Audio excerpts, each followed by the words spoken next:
భక్తులందరికీ కూడా స్వాగతం. ఈరోజు అందరూ సైలెంట్గా ఉండాలి. భగవద్గీత 2వ అధ్యాయంలోని 10వ శ్లోకం గురించి మనం చెప్పుకుందాం. ఇది గీతాసారము.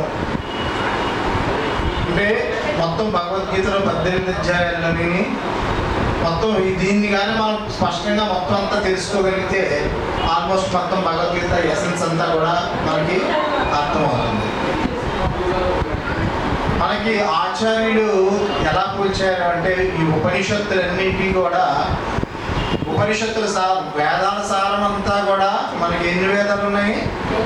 4 వేదాలు ఉన్నాయి. ఏంటంటే అవి ఋగ్వేదం, యజుర్వేదం, సామవేదం. ఋగ్వేదము, యజుర్వేదము, సామవేదము, అథర్వవేదం. వాటిలో ఉన్నంత ఎసెన్స్ అంతా కూడా మళ్ళీ ఎందులోకి వచ్చిందంటే 108 ఉపనిషత్తులు. ఉపనిషత్తులన్నీ కూడా దేంతో పోల్చారంటే గోవులు. అయితే ఈ గోవుల్ని ఈ గోవుల నుంచి మనకి ఏమొస్తుంది? క్షీరము, పాలు వస్తుంది. ఆరోగ్యకరంగా ఉండడానికి చిన్న అప్పుడే పుట్టినటువంటి బాలుడు లేదంటే బాలిక చైల్డ్ నుండి వృద్ధాప్యంలో రేపు చచ్చిపోతాడనుకునే లోపు వ్యక్తులు కూడా ఈ పాలు చాలా ఆరోగ్యకరమైనటువంటి ఆహారం. అయితే ఈ గోవుల్ని ఎవరు పాలు పితుకుతారు? ఎవరో ఒక గోపాలుడు లేకపోతే ఒక వ్యక్తి దాన్ని పెట్టాలి. ఇక్కడ మనకు ఉన్నది ఎవరు అంటే మన స్వయంగా ఆ బాధ్యత తీసుకున్నది ఎవరంటే శ్రీకృష్ణ భగవానుడే, గోపాలుడు. రైట్. అయితే ఇక్కడ ఈ పాలన్నిటికీ ఎవరికి ఇవ్వడానికి చెప్తున్నాడు ఇదంతా? అందరూ కూడా శ్రద్ధగా వినాలి. ఏమైనా ఉంటే మనం తర్వాత చాటింగ్ చేసుకోవచ్చు. ఇక్కడ వచ్చిన ఒక 30 మినిట్స్ 40 మినిట్స్ మీరు కాన్సన్ట్రేట్ చేస్తే ఇది మీకు చాలా హెల్ప్ఫుల్గా ఉంటుంది. కూర్చోండి. సో కాఫ్ ఎవరు ఇక్కడ అంటే అర్జునుడు, లేక దూడ. అటువంటి లేకదోడికి ఆవు పాలు తిరిగి మళ్ళీ కూడా కృష్ణుడిది తీసుకోవడానికి ఉపనిషత్తులు అనేటువంటి గోవులన్నింటినీ కూడా వధించి ఆ సారాన్ని అర్జునుడికి ఇవ్వబోతున్నాడు. అర్జునుడు మనందరికీ రిప్రజెంటేటివ్. అంటే మనకి కూడా వేద జ్ఞానం అనేటువంటిది అంత సులభంగా ఎవరికి అర్థం కాదు.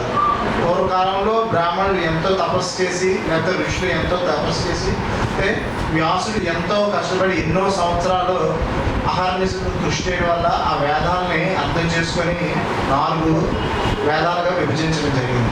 తర్వాత దాని మీద మళ్ళీ కామెంటరీస్ కింద ఉపనిషత్తులు ఇవ్వడం జరిగింది. కాబట్టి ఇవన్నీ కూడా సాధారణమైనటువంటి వ్యక్తులకి, ఎస్పెషల్లీ కలికాలంలో పూర్తి జ్ఞానం లేనటువంటి వాళ్ళకి, అల్పాయుషుడికి ఇటువంటి జ్ఞానాన్ని ఎలాగా ఇవ్వడం అంటే అది చాలా కష్టమైన. అందుకే వ్యాసుడు మనలాంటి వాళ్ళందరినీ దృష్టిలో పెట్టుకొని అక్కడ కృష్ణుడు రూపంలో భగవద్గీతని ఇవ్వడం జరిగింది. కాబట్టి మనం అటువంటి సారాన్ని ఎసెన్స్ ఇస్తున్నారు. ఇప్పుడు మీ ఇంట్లో మిల్క్ కావాలంటే మీరు ఒక ఆవును కొనుక్కొని దానికి మళ్ళీ రోజు పెంచి గడ్డి వేసి దానికి స్నానం చేయించి దాన్ని పెద్దది చేసి మళ్ళీ దానికి ఒక వ్యక్తిని పెట్టి పాలు పితికి దాన్ని మళ్ళీ స్టోర్ చేయడం అంటే ఎంత కష్టం. ఎంత మనం చేయగలమా? చేయలేము. అదే డైరెక్ట్గా ఒక మిల్క్ ప్యాకెట్ కొనుక్కుంటే మనకి సరిపోతుంది. ఇప్పుడైతే కొనుక్కోవాలి మిల్క్ని. కానీ ఈ యొక్క ఉపనిషత్తుల సారమైనటువంటి భగవద్గీతని భగవంతుడు అపారమైనటువంటి కరుణతో మనకి అందరికీ కూడా బోధించడం, ఉచితంగానే బోధించడం జరిగింది. దీనికి కులమత భేదం కానీ వయసుతో కానీ సంబంధం లేదు. ఎవరైనా కూడా దీన్ని ఆస్వాదించవచ్చు. ఈ భగవద్గీత ఈ భగవద్గీతని అంటే దాని మహిమ ఎలాంటిది అంటే భగవద్గీతని చదివే వాళ్ళకి వయసోగాది వర్జిత, యముడు అతను వాళ్ళని బాధ పెట్టాడు. మరణం తర్వాత నరకయాతనకి వెళ్ళవలసిన అవసరం లేదు. భగవద్గీతని పఠించిన వారికి, విన్న వాళ్ళకి, అర్థం చేసుకున్న వాళ్ళకి కూడా. ఒకసారి భగవద్గీతని చదివిన మురారిని అర్చించిన, మురారి అంటే ఎవరు? కృష్ణుని ఏనాడు ఎప్పుడు చేసినప్పుడు కూడా అర్చించినప్పుడు, అలాగే కొంచెమైనా గంగాజలం పావనం చేసిన వాళ్ళకి కూడా పునర్జన్మ అనేటువంటిది మళ్ళీ ఈ భౌతిక సంసారంలోని చిక్కులు, క్లేశములతో కూడిన, కష్టాలతో కూడినటువంటి ఈ భౌతిక సంసారానికి మళ్ళీ రావాల్సినటువంటి అవసరం లేదు. మళ్ళీ మనం జన్మ తీసుకోవాల్సిన అవసరం లేదు. ఇప్పుడు ఆ యుద్ధ రంగంలో అర్జునుడు కృష్ణుడి మధ్య సంవాదం జరుగుతుంది. అది 10వ శ్లోకంలో మనం ఇప్పుడు ఈరోజు నేను శ్లోకం చెప్తాను, నాతో పాటు వెనకాల చెప్పండి. తమోవాచ ఋషికేశః ప్రహసన్నివ భారత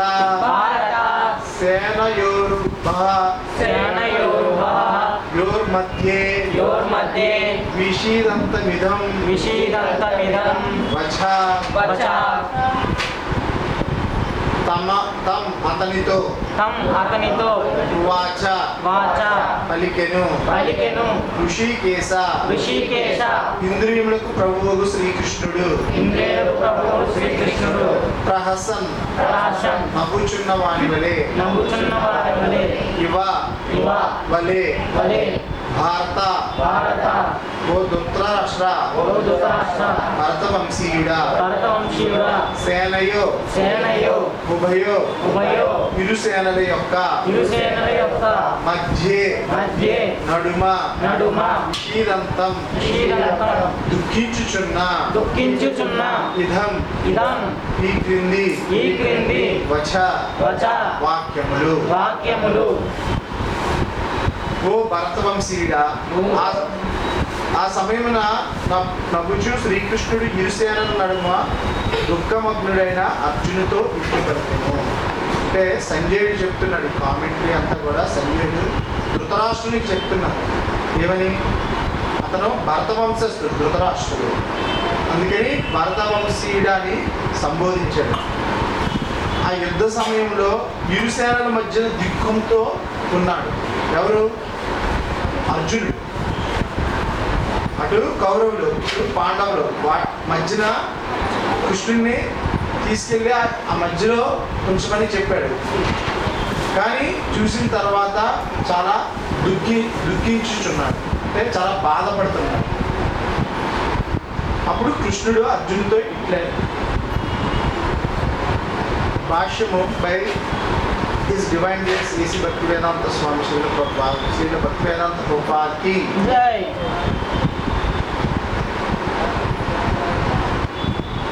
ఇది మామూలుగా అయితే అర్జునుడికి కృష్ణుడికి ఉన్నటువంటి సంబంధం చిన్నప్పటి నుంచి కలిసి పెరిగారు, అంతా కూడా ఒక మిత్రుల వలె రక్త సంబంధీకులుగా పెరగడం జరిగింది. అతనికి సంబంధం రీత్యా కృష్ణుడు బావ కూడా అవుతారు, బావగారు. ఎందుకంటే సుభద్రని వివాహం చూసుకోవడం వల్ల. అయితే ఇక్కడ ఈ కాంటెక్స్ట్లో ఈ సందర్భంలో వాళ్ళిద్దరి మధ్య జరిగిన సంబంధం జనరల్గా జరిగిన సంబంధం కాదు. ఎందుకంటే ఒక పీక్ పీరియడ్, చాలా సంక్లిష్టమైనటువంటి వాతావరణంలోని సందర్భంలోని ఉంది. ఎవరో ఇద్దరు ఫ్రెండ్స్తో జనరల్గా మాట్లాడుకుంటే అది క్యాజువల్ టాక్ అవుతుంది. బట్ ఇక్కడ ఒక 2 అథారిటీస్, అంటే ఒక ఉన్నతమైనటువంటి స్థానము ఏంటి, గురు శిష్య సంబంధము, గురువు శిష్యుడికి మధ్యనటువంటి సంబంధం, కాన్వర్సేషన్ జరిగింది. ఏం చేయాలి, ఏం చేయకూడదు, ఏది కర్తవ్యము, ఏది కర్తవ్యం కాదు అన్న దాని మీద అక్కడ సంవాదన అనేటువంటిది జరిగింది. అర్జునుడు స్వచ్ఛందంగా ఎవరు అతను ఫోర్స్ చేయలేదు. నువ్వు వెళ్ళి కృష్ణుడిని శరణ పొందు, కృష్ణుని దగ్గర నువ్వు డౌట్స్ క్లారిఫై చేసుకో, ఆయన నీకు హెల్ప్ చేస్తానని ఎవరో కూడా రికమెండ్ చేయలేదు, ప్రిఫరెన్స్ ఇవ్వలేదు. అర్జునుడు తనను తాను స్వయంగా స్వచ్ఛందంగా కృష్ణ నాకు ఏది ఖచ్చితమైనదో నువ్వు నాకు మార్గనిర్దేశకత్వం చేయని చెప్పి వాలంటరీగా శరణ పొందాడు, సరెండర్ అయ్యాడు. అయితే అప్పుడు దాకా కామ్గా ఉన్న కృష్ణుడు కూడా ఎప్పుడు ఇలా మాట్లాడలేదు. అర్జునుడు నన్ను శరణ పొందుతానంటున్నాడు, నన్ను గురువుగా స్వీకరిస్తాను అన్నప్పుడు అతను మొత్తం కూడా జగన్నాటక సూత్రధారి, ఆయన చేయించేది అంతా కాబట్టి ముందుగా అతనికి అంతా తెలిసి ఒక చిన్న అతను దిక్కిస్తుంటే ఒక చిన్న చిరునవ్వు నవ్వాడు యుద్ధంలో.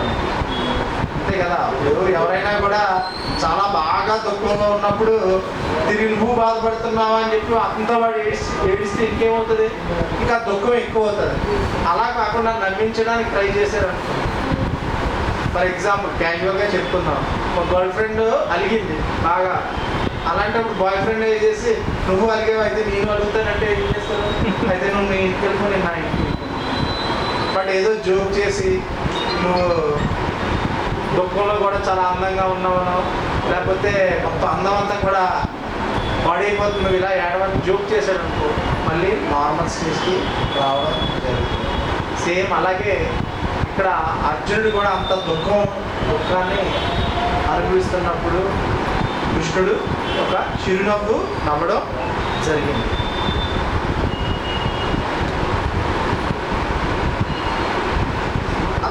కృష్ణుడికి అంతా తెలుసు, అతను సర్వేశ్వరుడు, భగవంతుడు అయినప్పటికీ కూడా భక్తుని కోసం ఇలాగా ఒక గురువుగా మారడం అనేటువంటిది జరిగింది.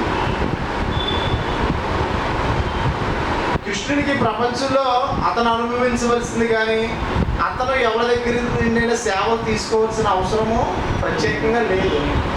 ఎందుకంటే ఈ మొత్తం సృష్టి ఆయనది, ఈ ప్రపంచంలో ఉన్న సంపద అంతా ఆయనదే, సేవకులందరూ ఆయన వాళ్ళే, అతనికి ఏదో ప్రత్యేకించి కావాలా. అయినప్పటికీ కూడా భక్తులు హృదయపూర్వకంగా ప్రేమపూర్వకంగా అతనికి భక్తులుగా మారి సేవ చేస్తే అప్పుడు భక్తులు కోరిన విధంగా అతను ఉండడం ప్రారంభిస్తాడు. మిత్రుడిగా కావాలన్నప్పుడు మిత్రుడిగా, గురువుగా కావాలనుకున్నప్పుడు గురువుగా, లేకపోతే పుత్రుడిగా కావాలనుకున్నప్పుడు పుత్రుడిగా, లేదంటే గురువు కింద కావాలన్నప్పుడు, లేదంటే ఇంకా హైయెస్ట్ స్టేజ్ మాధుర్య రసంలోకి వెళ్తే ప్రేమికులుగా కూడా మారడం జరుగుతుంది. మన ఎగ్జాంపుల్స్ చూసాం కదా మహాభారతంలో. వసుదేవుడు దేవకినందుకు తనను భగవంతుడు సాక్షాత్తు మా పుత్రుడిగా జన్మించాలని కోరుకోవడం వల్ల అతను పుత్రుడిగా జన్మించడం జరిగింది.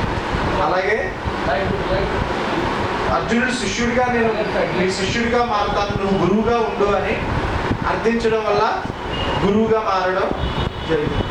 అలా గోపికలందరూ కూడా అతన్ని కేవలం ఒక మిత్రుడిగానో లేకపోతే గురువుగా కాకుండా మాధుర్య రసంతో ప్రేమికుడిగా అతన్ని ఆరాధించడం వల్ల అందరికీ కూడా అతను ప్రేమికుడిగా మారడం జరిగింది. అయితే ఇక్కడ అర్జునుడి విషయంలోకి వచ్చేసరికి చాలా సందిగ్ధావస్థలో ఉన్నాడు. తనను తాను ఏం చేయాలో ఏం చేయకూడదో తెలియలేనటువంటి అయోమయమైనటువంటి స్థితిలో ఉన్నప్పుడు అతన్ని గురువుగా స్వీకరించడానికి సిద్ధపడడం జరిగింది.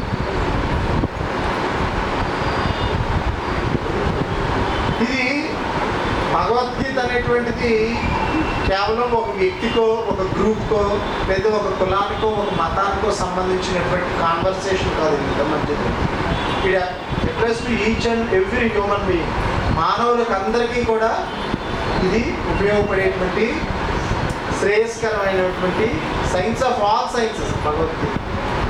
ఆ శాస్త్రం అనేటువంటిది కృష్ణుడు అందరికీ ఇవ్వడం జరిగింది. దీనికి కులమత సంబంధంలో లేదు. ఎవరైనా కూడా ఏ కులంలో పుట్టినప్పటికీ కూడా స్త్రీలైనా పురుషులైనా ఎవరైనా కూడా భగవద్గీతని జ్ఞానాన్ని తెలుసుకోవాలి, ఆ అవకాశం ఇవ్వడం జరిగింది. శత్రుమిత్రులను కూడా సమానంగా చూడడం జరుగుతుంది. అయితే ఇక్కడ ఈ శ్లోకంలో హృషికేశ ప్రహసన్న ఇవ అంటే కృష్ణుడు చిరునవ్వు నవ్వుతున్నాడు. ఏమిటి అర్జున? సేనయోర్ ఉభయో మధ్య రథం స్థపయామే అచ్యుత అంటే కృష్ణుడిని ఇరు సైన్యముల మధ్యలో రథాన్ని తీసుకెళ్ళి ఆ ఇరు సేనల మధ్య ఉంచమని చెప్పాడు. ఫస్ట్ చాలా అత్యుత్సాహంతో స్టార్ట్ అవ్వడం జరిగింది. ఈ యుద్ధాల్లో ఎలా అయినా విజయం సాధించాలని చాలా ధైర్యంతో ముందుకెళ్ళాడు. కానీ తీరా అక్కడ బ్యాటిల్ ఫీల్డ్కి వచ్చేసరికి ఆ సేనలను చూసి అందులోని తన వారు మళ్ళీ కోల్పోతాననే, సంహరించబడతారని, చనిపోతారనేటువంటి దుఃఖం అనేటువంటిది వచ్చింది. నయోత్సియ అంటే నేను యుద్ధం చేయను కృష్ణ అని కూడా చెప్పడం జరిగింది. అంటే ప్రభుపాద ఇలాంటి అది అజ్ఞానంతో వచ్చింది, ఒక మూర్ఖత్వంతో వచ్చింది. కానీ అది అర్జునుడు తన ఇంద్రియాలను తృప్తిపరచుకోవడానికి అన్న మాట. ఇలాంటిది ఒక మూర్ఖపు ఆలోచన, అంటే ఏమీ అజ్ఞానంలో వచ్చినటువంటిది కానీ నిజమైనది కాదని ప్రభుపాదులు అలాంటి వాళ్ళు ఎలాగ ఆలోచించే వాళ్ళు ఏం చెప్తారంటే, ఎందుకంటే సాక్షాత్ భగవంతుడు తన ప్రక్కన ఉన్నాడు, విజయం సిద్ధిస్తుందని చెప్పాడు, ధైర్యంగా చెప్పాడు. నువ్వు దేహం కాదు ఆత్మమే అని సంబోధించాడు. రైట్? దేహానికే చావు పుట్టుకలు ఉంటాయి కానీ ఆత్మకు ఉండదు.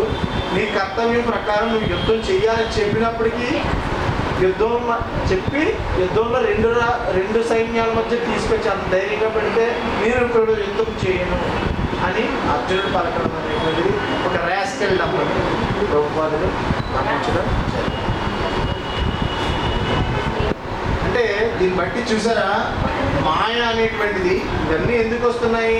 మనకి డౌట్స్ కానీ, అయ్యో పాపం అని కానీ, అనవసరమైనటువంటి జారి, ఇవన్నీ ఏంటంటే మనల్ని మన ఇంద్రియాన్ని తృప్తిపరచుకోవడానికి మనము దేహము, నేను నా చేతులతో చేస్తున్నాను, నేను నా మనసుతోనే భావిస్తున్నాను, నా మెదడుతో బుద్ధితో ఆలోచిస్తున్నాను అనేటువంటి ఒక రకమైనటువంటి ఇల్యూషన్లో, భ్రాంతిలో ఉండి చేయడం వల్ల ఈ సమస్యలన్నీ కూడా వస్తున్నాయి. కానీ కృష్ణుడు ఏం చెప్పాడు?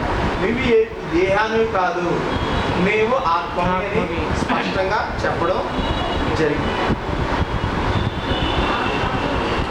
కాబట్టి ఎప్పుడైతే మనం భగవంతుని యొక్క ఆదేశాన్ని తీసుకోమో, అతని మీద నమ్మకం లేకపోతే మాయ ఇమీడియట్గా మనల్ని నెక్ పట్టుకుంటుంది. ఎలా ఏంటి సైడ్ ట్రాక్ చేయాలి, డైవర్ట్ చేయాలి అని చెప్పేసి.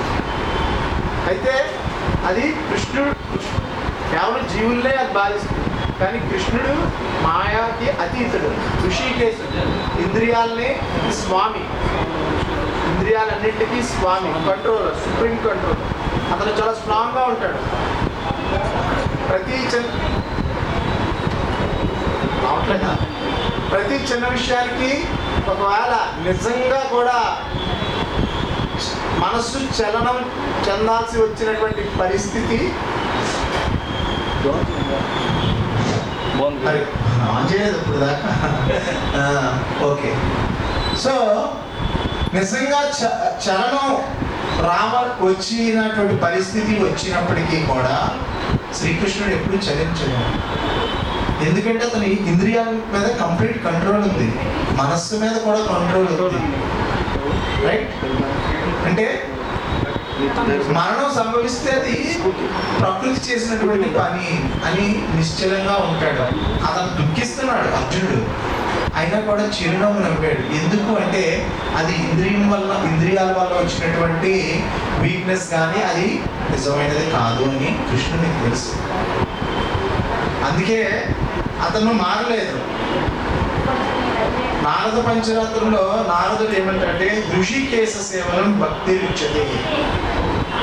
అసలు భక్తి అంటే ఏమిటి అంటే ఇంద్రియాలకు స్వామి అయినటువంటి ఋషికేశుని సేవించడమే. అంతేగాని ఇంద్రియాలను మనం సేవించకూడదు. ఇంద్రియాలకు స్వామి అయినటువంటి భగవంతుడిని, కృష్ణుడిని సేవించాలి. అయితే కొందరు ఏమనుకుంటారంటే, ఏమిటి కృష్ణుడు ఎంత చెప్పేస్తున్నాడు, అందరూ చనిపోయినా కూడా డైరెక్ట్గా దగ్గర నుండి చంపించేశాడు, ఏమాత్రం జాలి దయ లేదు అని, ఒక కృష్ణుడు మంచివాడు కాదు అనేటువంటి ఒక చిన్న అల్పభావన కొంతమందిలో ఉంటుంది. ఈజ్ ఏ ఇమ్మోరల్ క్యారెక్టర్, నైతికత లేదు, మానవతా విలువలు లేవు అనేటువంటి అభిప్రాయం కనిష్ట స్థాయి వ్యక్తులకి ఉంటుంది. అది ఎందుకంటే కృష్ణుడిని సంపూర్ణంగా పూర్తిగా అర్థం చేసుకోలేకపోవడం. మిడిమిడి జ్ఞానం అంటే అంటారు కదా, half knowledge is very dangerous. సగం నాలెడ్జ్ వల్ల అది వాళ్ళకి అటువంటి భావనలు ఏర్పడుతుంది. కానీ సుప్రీం కంట్రోలర్, ఇంద్రియాలని కంప్లీట్గా కంట్రోల్ చేసినటువంటి మొదటి వ్యక్తి ఎవరైనా ఉన్నారంటే అది భగవంతుడి, కృష్ణుడే. పెర్ఫెక్ట్ బ్రహ్మచారి ఆయన అని స్వయాన మనం ప్రపంచంలో బ్రహ్మచారి ఎవరు అంటే ఫస్ట్ ఎగ్జాంపుల్ ఎవరు చెప్తాము? భారతంలో భీష్ముడిని చెప్తాము. నైష్టిక్ బ్రహ్మచారి, ఆ జన్మాంతము కూడా వివాహం చేసుకోకుండా బ్రహ్మచారిగా ఉండిపోయాడు అని చెప్పుకున్నాం. ఆ కథ తెలుసు కదా మీకు, ఎందుకు చేసుకోలేదు మ్యారేజ్ అన్నది కూడా. సో అతను ఒకసారి రాజసూయ యాగం జరిగినప్పుడు ప్రత్యక్షంగా అతనే ఒప్పుకొని ప్రకటించాడు, ఈ విశ్వంలో ఉన్నలో అసలైనటువంటి బ్రహ్మచారి ఎవరైనా ఉన్నాడు అంటే అది శ్రీకృష్ణుడే.